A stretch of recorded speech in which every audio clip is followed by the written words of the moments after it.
Assalamualaikum warahmatullahi wabarakatuh. Perkenalkan, nama saya Abra Saputra dengan NIM 240705023. Pada kesempatan kali ini, saya akan menjelaskan materi yang berjudul IoT Device Security, yaitu keamanan perangkat Internet of Things atau IoT.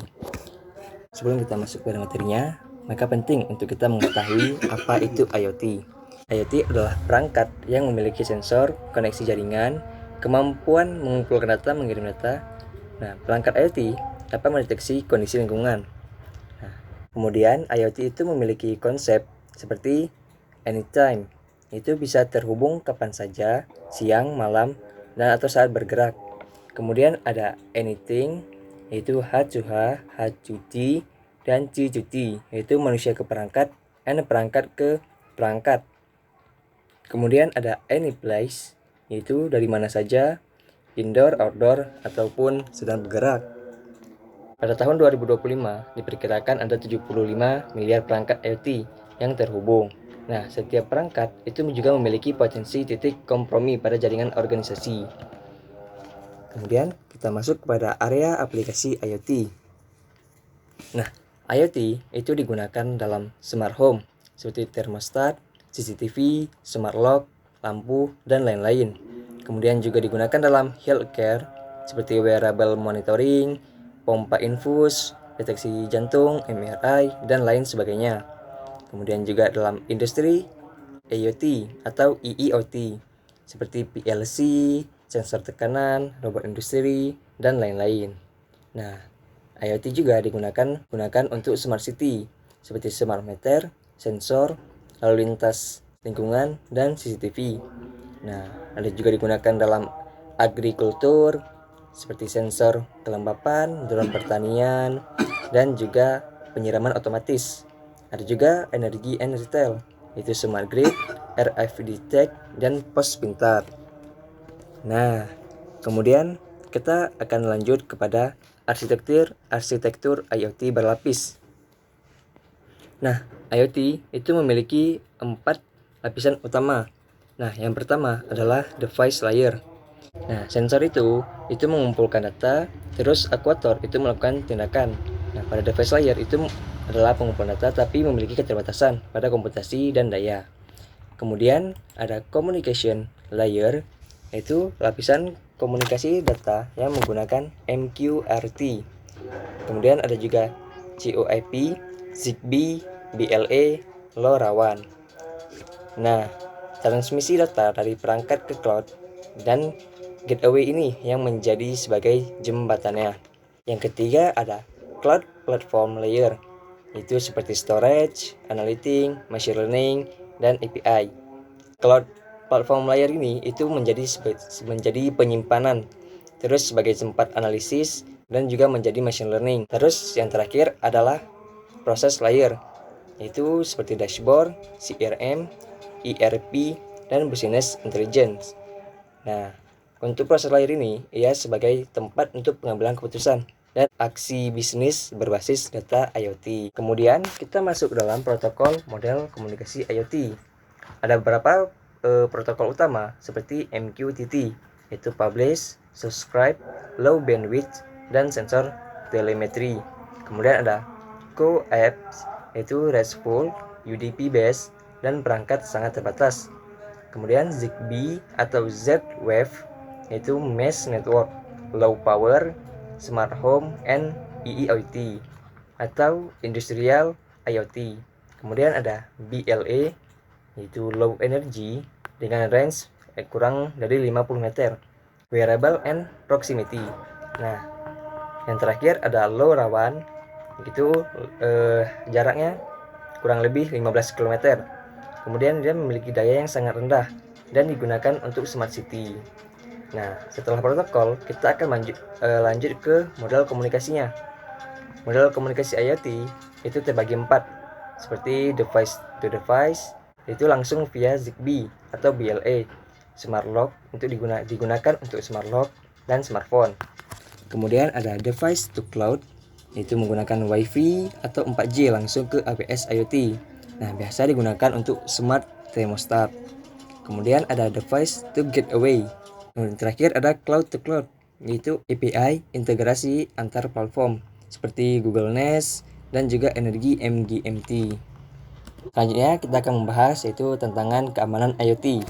Nah, yang pertama, keterbatasan sumber daya, yaitu prosesor, memori, dan lain-lain, itu tidak dapat menjalankan tugasnya seperti antivirus, firewall host, atau enkripsi apabila memiliki daya yang terbatas.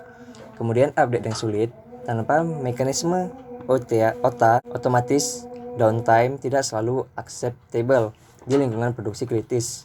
Kemudian ada heterogenitas perangkat, ribuan vendor, OS, dan protokol berbeda. Tidak ada satu solusi keamanan yang cocok untuk semuanya.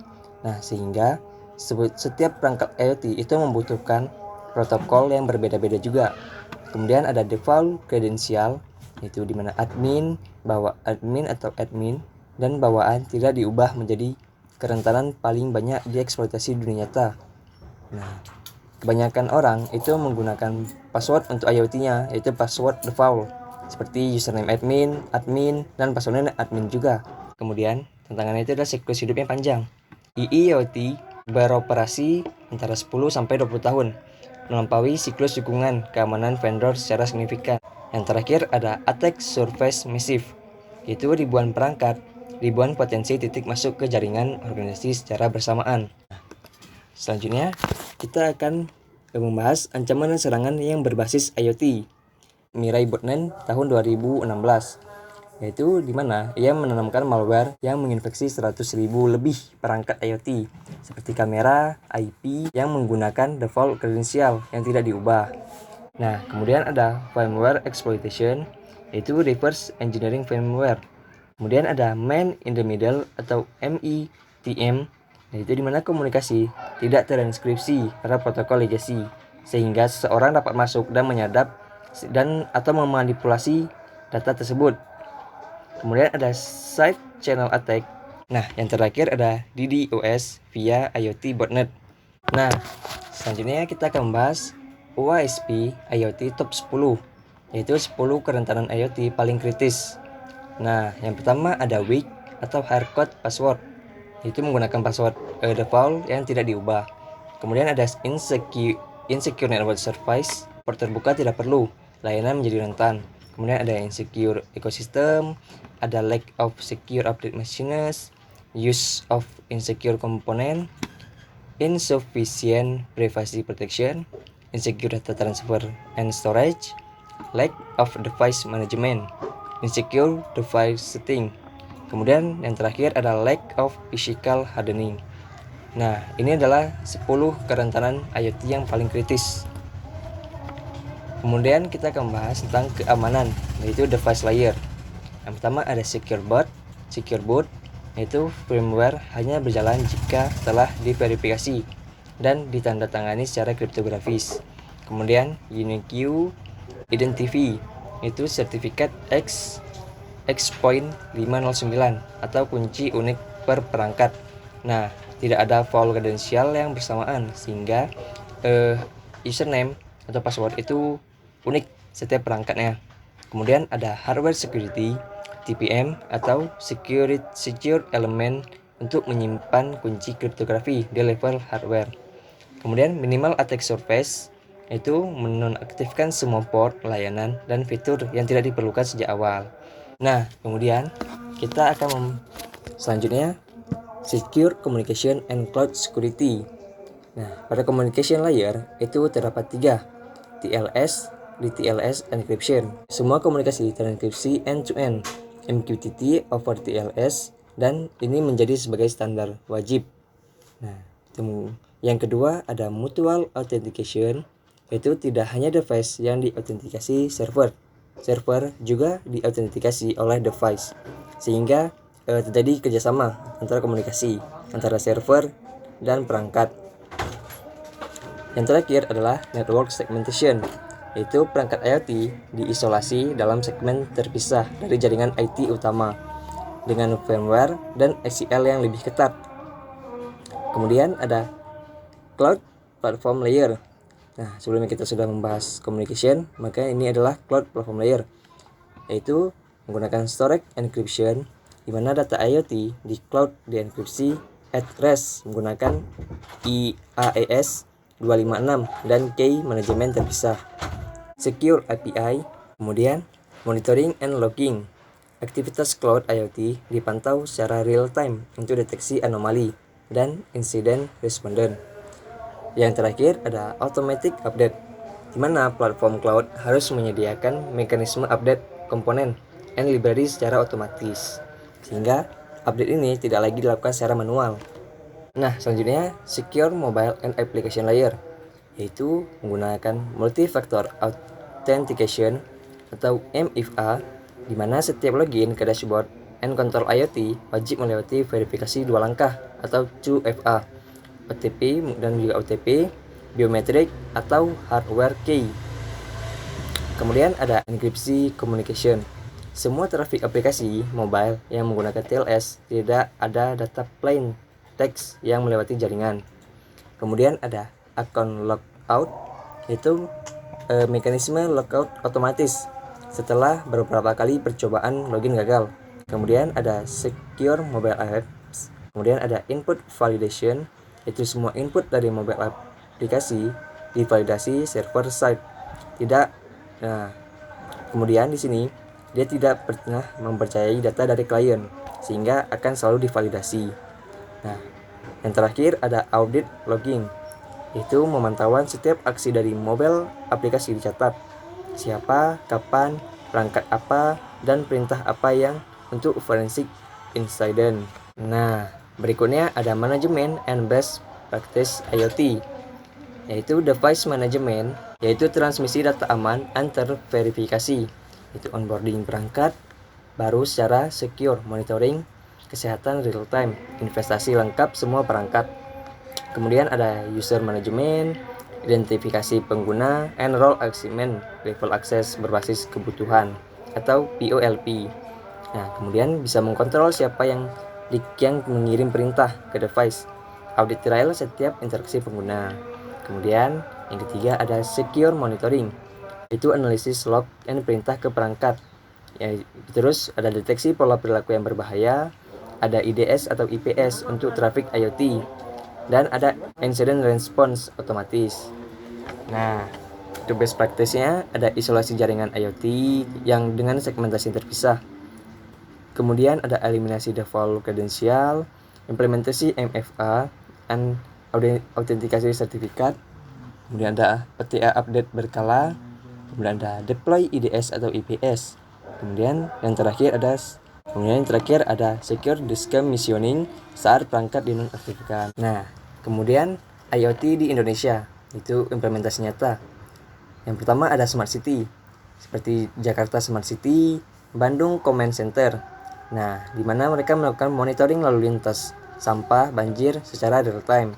Kemudian ada Smart Agriculture atau pertanian, di mana sensor tanah dan kelembapan untuk irigasi presisi di lahan pertanian digital, seperti Jawa Barat dan Kalimantan.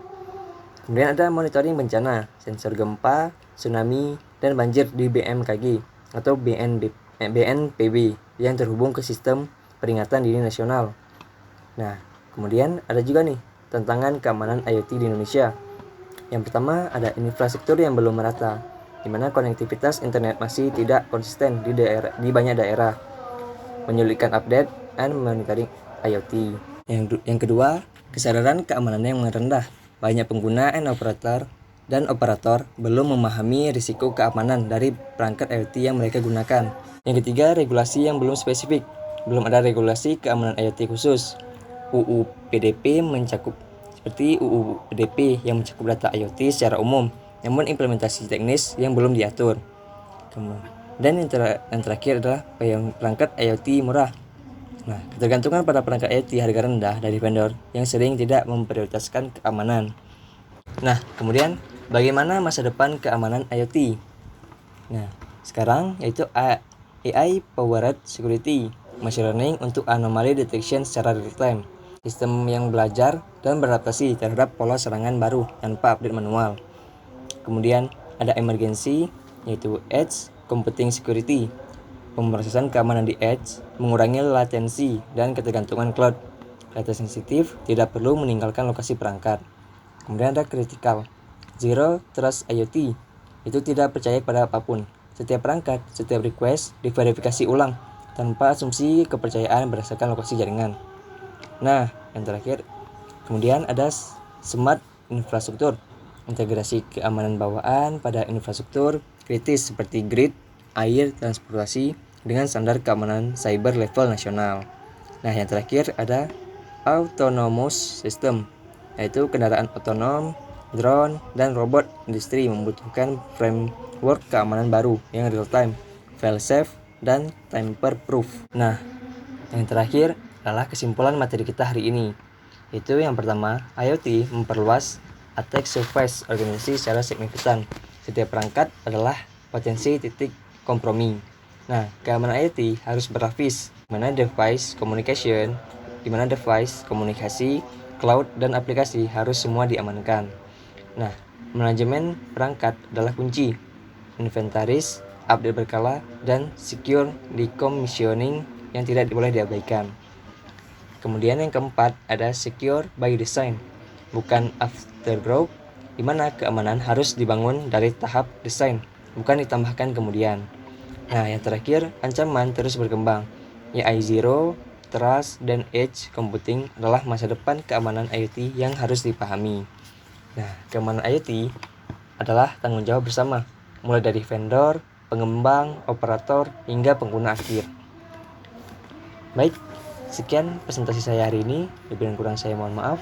Saya akhiri. Wabillahi taufiq wal hidayah. Wassalamualaikum warahmatullahi wabarakatuh.